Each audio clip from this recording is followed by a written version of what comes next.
Pinaiimbestigahan na ng Department of Education ang naging reklamo ng mga school officials, guro at estudyante ng Southern Negros College laban sa mga 4 na opisyal ng DepEd sa Region 6 o sa Western Visayas. Ayon kay DepEd Secretary Armin Luistro, nakarating na sa kanyang kaalaman ang naturang reklamo, subalit hindi pa niya nababasa ang kabuuan ng detalye nito. Ating pagtititingnan nito, pero sa aking pagkakaalam, di ko pa ito nababasa, ay ang kanilang complaint ay tungkol doon sa mga ghost students ng Southern Negros College mismo.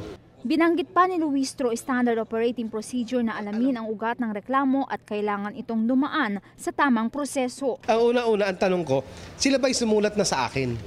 Kasi kung hindi pa sila sumusulat, ang tawag dito ay hindi tama yung channels. Di rin daw ito dapat idinediretso sa tanggapan ng Pangulo.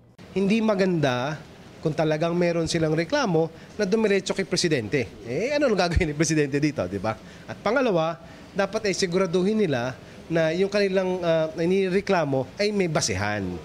Tugon ito ni Luistro matapos na ireklamo sa tanggapan ng Office of the President, Ombudsman at Civil Service Commission ang ilang DepEd officials sa Region 6. Kasong katiwalian at harassment ang isinampalaban kina Regional Director Mildred Garay, Estrella Mago, Education Supervisor Attorney G.V. Etiquio Cunyada, Legal Assistant at Attorney Mariles Palacios.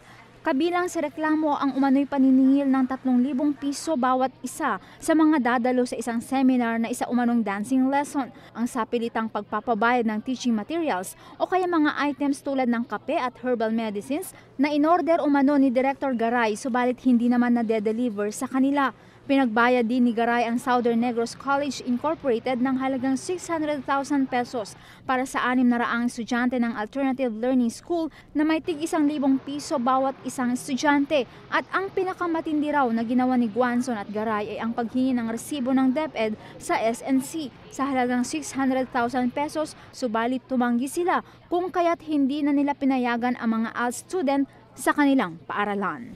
Para sa Mata ng Agila, Juliet Carangyan, Eagle News.